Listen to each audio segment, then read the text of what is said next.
Adapun klon-klon lainnya, masing-masing memiliki tujuannya sendiri, meninggalkan energi hampa dari tubuh yang baru dirasuki, menjadikan klon ini yang paling cocok.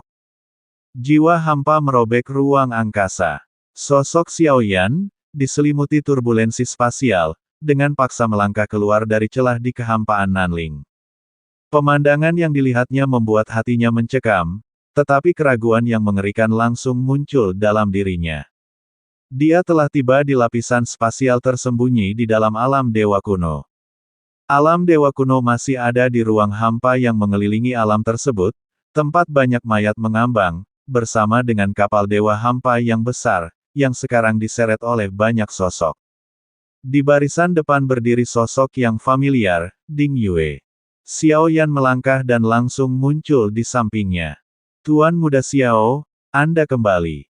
Ding Yue awalnya terkejut, tetapi tersenyum setelah mengenali pendatang baru itu. Lama tidak bertemu. Sudahkah Anda memeriksa kapal dewa hampa ini? Xiaoyan tidak perlu bertanya lebih lanjut, situasinya jelas, dia sudah menyelidikinya. Kapal dewa Void ini sangat kuno, setidaknya beberapa generasi lebih tua daripada kapal dewa Void yang saat ini dibangun oleh Void Agung. Kata-kata Ding Yue singkat. Dia segera mengerti maksud Xiaoyan ketika dia bertanya, "Adik junior, kau kembali." Mei Ling muncul bersama Yun Yun, sedikit membungkuk. Yun Yun, di belakang Mei Ling, menundukkan kepalanya, tampaknya takut untuk menatap langsung Xiaoyan, hanya diam-diam memberi salam. Apa yang terjadi pada kakak senior Mei Lin? Berapa kerugiannya? Tanya Xiaoyan sambil membungkuk.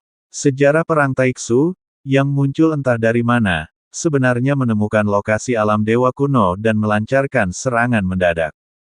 Namun, kekuatan mereka lemah, mereka semua hanyalah sekelompok boneka tanpa jiwa, kata Mei Ling, menambahkan bahwa semua yang ada di sekitar mereka pada dasarnya menjelaskan situasinya.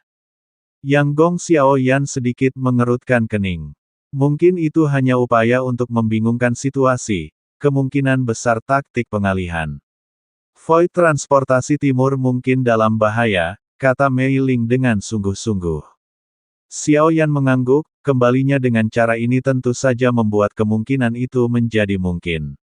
Dongyun Void telah membuat pengaturan, dan kepulangan ini telah diantisipasi, tetapi perjalanan ini diperlukan untuk memastikan bahwa dugaan sebelumnya benar. Perang dengan Taixu telah dimulai, dan ini bukanlah pertempuran yang dapat dimenangkan dalam semalam. Ini ditakdirkan untuk berlangsung lama. Yang pasti kali ini adalah bahwa mata-mata Taixu ada di Nanling Void, dan sekarang bahkan lebih pasti bahwa mereka ada di alam dewa kuno, dan kekuatan mereka seharusnya tidak lemah. Pencarian harus difokuskan pada eselon atas alam dewa kuno. Xiaoyan berkata dengan suara berat. Mei Ling mengerutkan kening dan mengangguk. Leer telah melakukan penyelidikan dan memang menemukan orang-orang yang mencurigakan, yang sekarang di penjara. Namun, serangan Taixu ini terjadi setelah orang-orang ini di penjara.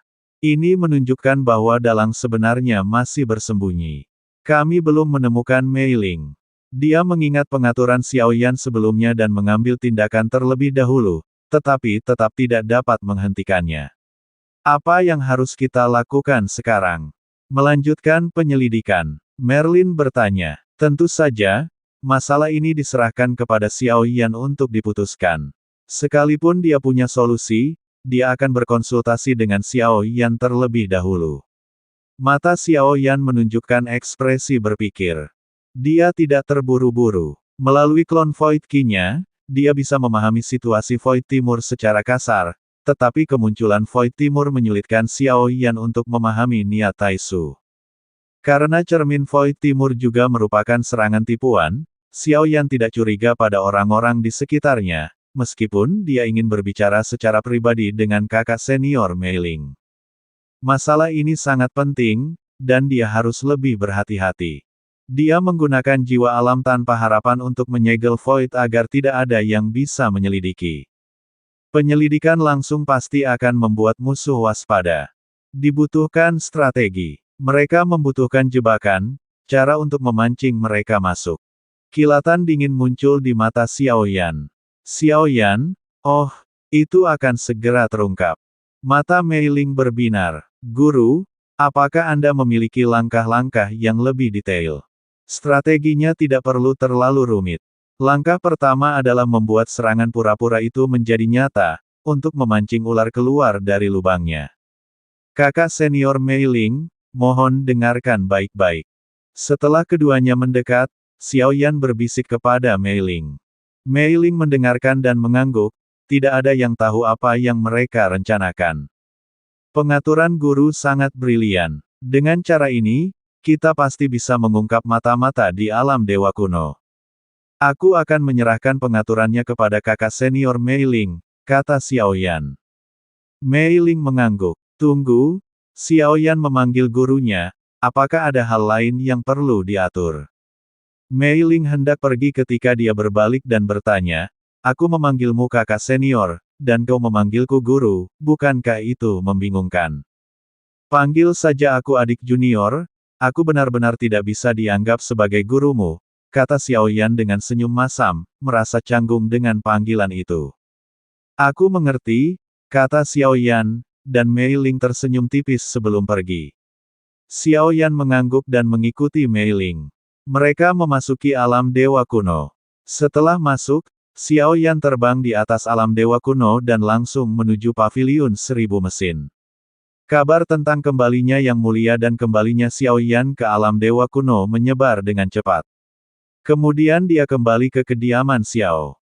Bagaimana pertempurannya, suamiku? Jenny, mengenakan congsam ketat, berdiri tenang di paviliun.